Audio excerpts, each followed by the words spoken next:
guys, I finally finished this video. I've been wanting to make this one for a while now, and I've been working on it for a while now, but it's done now, and it's gonna start shortly, but I just want to give a little disclaimer that this movie's about the house from 1977. There's gonna be a lot of spoilers for both like the plot and also just like scenes in the movie, so I highly recommend go watch that. If this is coming out when it's supposed to be, you have 15 days before Halloween, so go watch House. It's on HBO Max, and you can get it from Internet Archives for free, even with subtitles. So go watch that, and then come back here, or just stay here. I think you'll enjoy it either way.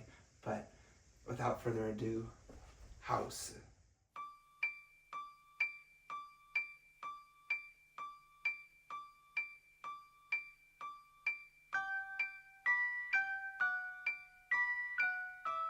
House.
So I watched House for the first time in fall of 2022 for a Japanese class that I was taking.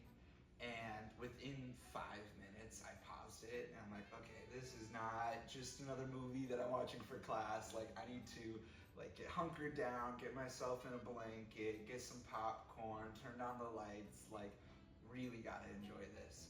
And I just fell in love with it. I've watched it so many times since and have forced other people to watch it so many times since, and I have such a hard time describing it to people because like what is it? Like it's not really a horror movie. It's sort of like a fantastical ghost movie with like a little bit of a Ghibli-esque vibe, but it's also like kind of got some horror elements, but just really weird editing, and it's from the 70s, and it's like this psychedelic thing, and none of that, fully captures it. So it's kind of hard to describe this movie to people, and I think that's what this video is gonna be too. It's sort of gonna be like a review, and also kind of talk about like how the movie came to be, and a lot of me just like talking about like my own thoughts, because I love to do that a lot. So strap in and let's get into it. Like I said, I really love this movie. It's one of my favorite comfort films. The editing and the vibe in general, it's bad. Like the editing is bad. And at first, you watch it and you're like, okay, it's 1977, it's in Japan, who knows? Maybe that's just how movies looked back then. No, the director made another movie in 2018 called Labyrinth of Cinema. It's pretty good. I was very confused. Exact same editing style, exact same. He's like, all right, I'm good with that. We can chill there. It's a stylistic like choice, and I'll get into that later, but I think it adds a lot of character. Just like, oh, it's terrible. I mean, like this could be a scary movie in theory, but not the way it was made, and I love that. And then you also have this sort of like Ghibli-esque, like these beautiful painted landscapes in the background, and just sort of like cutesy, fantastical vibe, and it just makes it very pleasant to watch. Second thing that I really like about it is the themes. I love me a good Japanese war film, anti-war film. This one talks a lot about kind of the trauma of war and sort of just like the next generation, which we'll get into later. And finally, and really the whole reason why I'm making this video and the whole reason why I love this movie so much is the theme song. The soundtrack overall, not the best, but the theme song, which plays 21 times, the leitmotif, 21 times it plays in different styles. They've got guitar, they got a synthesizer, they've got some girl singing on La La La, they've got lyrics, they've got piano, they've got a different piano. It plays so many times. Like by the end, you're like, I hate this song. But then the next day, you're like, I'm kind of humming it, and like it's up in there. And to me, the song sounds like how I imagine married love feels. I'll get into what I mean by that. But for that reason, I think about it and I listen to it so much. And so, yeah, that's what we're gonna cover in this little video. But first we're gonna do a 1-minute summary because the movie's confusing, maybe you didn't watch it, but the actual plot is very simple. So I think I can cover it in a minute. I'm gonna talk really fast. Let's go do that. House is a movie about 6 high school girls from the same drama class. Gorgeous, Kung Fu, Fanta, Prof, Mac, Melody, and Suito, who go to visit Gorgeous's aunt's house in the country. The girls travel deep into the countryside until they meet a watermelon man who points them to the house. They're greeted by Obechama, Gorgeous's aunt, who is in a wheelchair, and find out that her fiance died in the war. Once the girls are in the house, they're eaten one by one. Mac is turned into a watermelon, Suito is ground up in a clock, Prof is drowned, Melody is eaten by a piano, Kung Fu is swallowed by a chandelier, and Fanta is killed off screen. As the movie progresses, her aunt regains her strength and eventually possesses Gorgeous. At this point, she is able to don a wedding dress and seems to have some crossing over point where she can talk to her husband.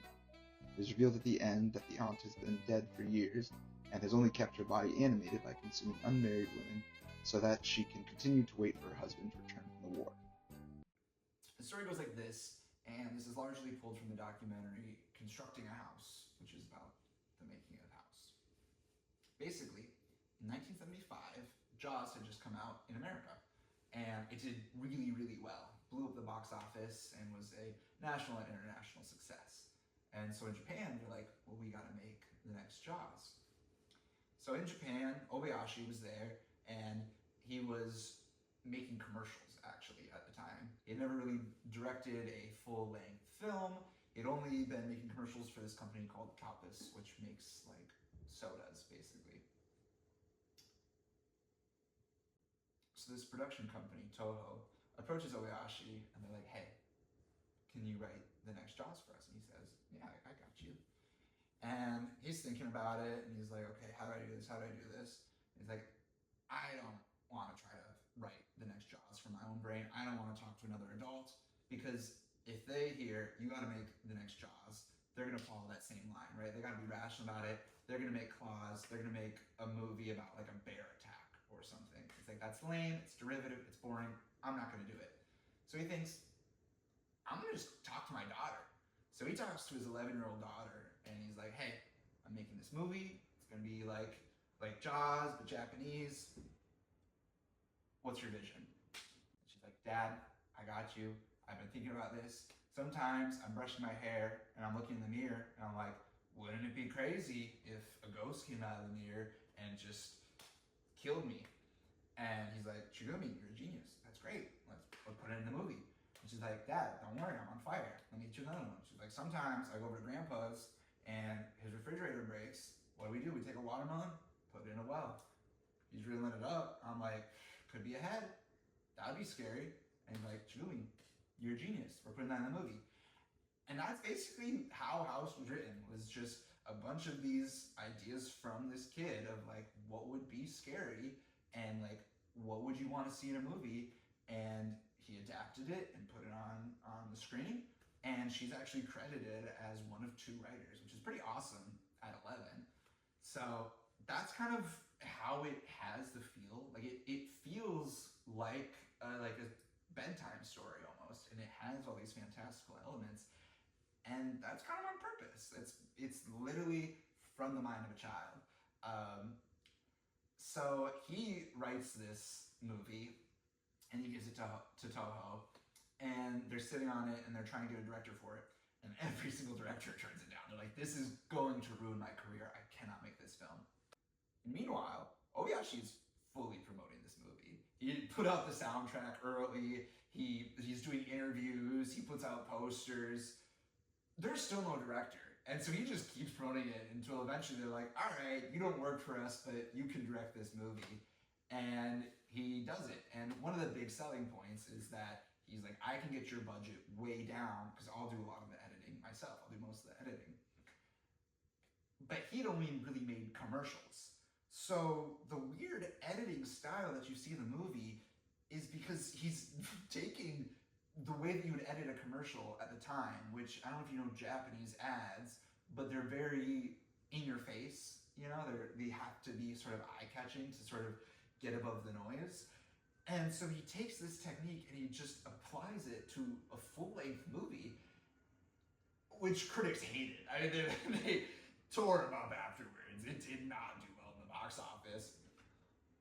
But it makes for such, especially like in today's time, it makes for such an interesting watch because it's just these clips of just weird editing techniques. And he did it, and the budget, was kept down, and it's a cult classic. And that's sort of the story of how House came to be.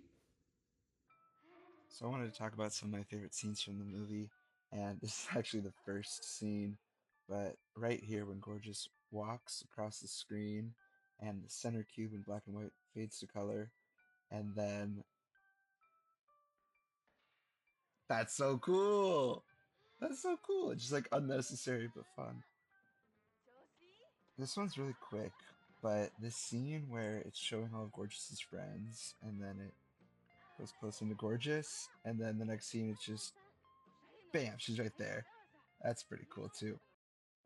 So actually two things about this scene. First is that that girl right there is Chigumi, Nobuhiko's daughter, which is pretty cool. She has a little cameo. And second is just like, what is going on here? Like it's so camp. That's Mr. Togo. He's like the professor that tries to save them, but then gets turned into bananas. And then oh, going down the stairs. Nope, there's the witch's cat. Oh, wow, what, what? Like this is the scene that really did it. And then that cool transition. Look at that painted. Oh my gosh. So this is the scene where the commentary sort of comes in.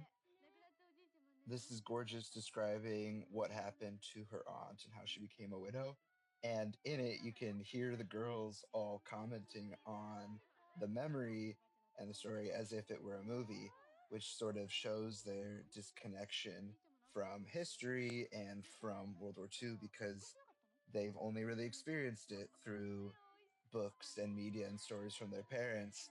And so everything is so fantastical. Like the reaction is like, oh, it's so romantic, and oh, how should she survive with him going to war, and talking about how manly they look in their uniforms, how he's even dying honorably and looks so cool. And here they're literally saying that the atomic bombing looks like cotton candy, which I think is sort of his over exaggeration of how disconnected the current generation is. I don't know why, but I found this scene so eerie when it's like flashing back and forth and she's just looking right into your soul and breaking the fourth wall. Blah. I don't know. See? See? Cause cause Jaws? Cause Jaws you I know you see that dolly zoom. Come on.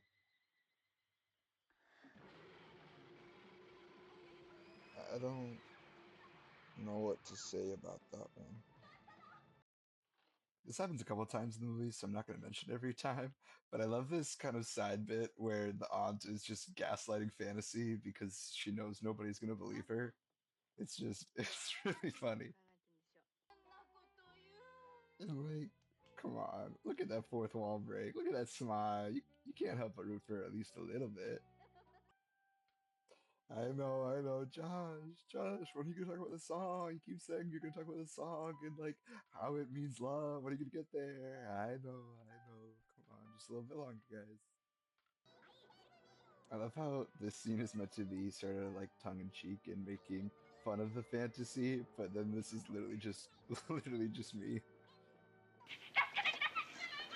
Gotta get yourself a health telephone. Health telephone. It gives you the voices of the damned. So the way I like to think of this scene is this body's already dead, right? And still waiting for her husband to return. But these two balls that she's juggling, her husband juggled a lot. And so I like to think of that as their two souls. And they are actually together in the afterlife. It's just her body that's kind of tethered here. So that's kind of nice. I know this scene's already in this video like several times, but it's so iconic. She's getting eaten by a piano.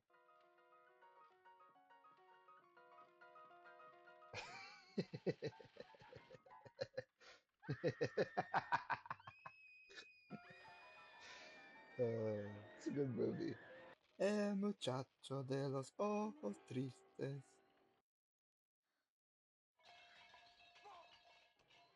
Like, who comes up with this stuff? What a crazy transition. Oh, kakoi ne. And Kung Fu is so cool. Look at that. Oh, get into action. Yeah. Oh my god, it's so cool. I love the movie so much. I'm a pretty big advocate for poorly drawn skeletons, and I think that one takes the cake. Woo! And as promised, Mr. Togo is now bananas. And that's basically how the movie ends. Josh is going to talk about love here for a bit, but I hope you've enjoyed so far. I think my sister sort of tainted me when I was younger. We didn't have cable or anything, so she just had this big tower DVDs, and so I grew up watching rom coms. A lot of Amanda Bynes movies. You guys know She's the Man, great movie. Sydney White, great movie. And I think because of that, I always grew up being a romantic, or at least in love with the idea of love, in love with the idea of relationships, of girlfriends and getting married has always just been there with me since literally before I can remember. Like I am told stories of bragging to my siblings of having over 100 girlfriends, which not romantic at all, but you know, you got to start somewhere. When I was really young, I asked my parents, what is love? Like, how do I know if I'm in love? And they told me love is when you're willing to take a bullet for someone. And they only said that like once, but it's one of those things, you know, you hear it and you're like, oh, that's what love is. And I had a lot of trouble with that because, you know, some of these girls are really cute, but bullets are really scary. So I realized I didn't love any of them. But it's been a long time since I was in elementary school, and I've loved a lot of people since then. And I look around today and I see so many people that I would take a bullet for without even thinking about it. And I do love those people. But I realize that I don't need to ask someone for a definition for love anymore because I know what love is. I've experienced real romantic love before, and that's pretty cool. So, this is what I've come up with so far. Love is everything. It's waking up and falling asleep to a pair of eyes that tell you you're exactly where you're supposed to be. It's little kisses under the covers, notes in your lunchbox, texts throughout the day. It's wandering through a gift shop, eyes sparkling with all the little things you know your love would like. Love is gibberish and pet names and pillow forts. It's when you find perfection in every imperfection simply because they belong to your love. Love is when you see them in all the beauties of the world. Birds singing as they soar in pairs, light dancing on the water, leaves brushing together, waves crashing, wispy aromas of vanilla and lilac, the quiet comfort of stars. It's, there she is, every time you see her. Love is listening without a single word being spoken. It's doing something you hate again and again and again because their smile makes it worth it. Love turns the mundane into spectacular when you're thanking God while folding laundry. It's crying at every long goodbye, knowing you'll be reunited but already missing your best friend. Love is slow dancing in the kitchen, hugs and cuddles and hand-holding. Love is a tether between souls that makes the whole universe smile. Love is laughter. So much laughter. Love is waking up one day and realizing you're not alone anymore. Love is life's greatest gift. It's what makes this whole thing worth it. Love is quiet understanding, admiration, obsession, longing, passion, and acceptance. Love isn't about just being willing to die for someone. It's living every day for them. That's why I love this movie so much. Because as spectacular as all the love that I've ever felt has been, and it has been spectacular, I've never been the Japanese woman whose husband died in World War II, leaving me to haunt a house and eat unmarried women. I've never known that kind of love. And like elementary school me could not possibly know how amazing real love feels and how amazing another person can be. I have no idea what's waiting for me. But if it's anything like how this song feels, then I can't wait. I really can't. Anyways, thank you so much for watching. If you love someone and if this song reminds you of that love, comment down below. Let me know because I'm curious if anybody else feels the same way about the song as I do. And if you don't have a love in your life, I hope you find them someday. I hope it feels as good as this song does. Thank you for watching. If you're married, get in the comments. Tell me, is that what it's like? Because maybe I'm wrong. Maybe I'm wrong. Maybe it's like Metallica the whole time. I don't know. If you're wondering what life's second greatest gift is, it's showers.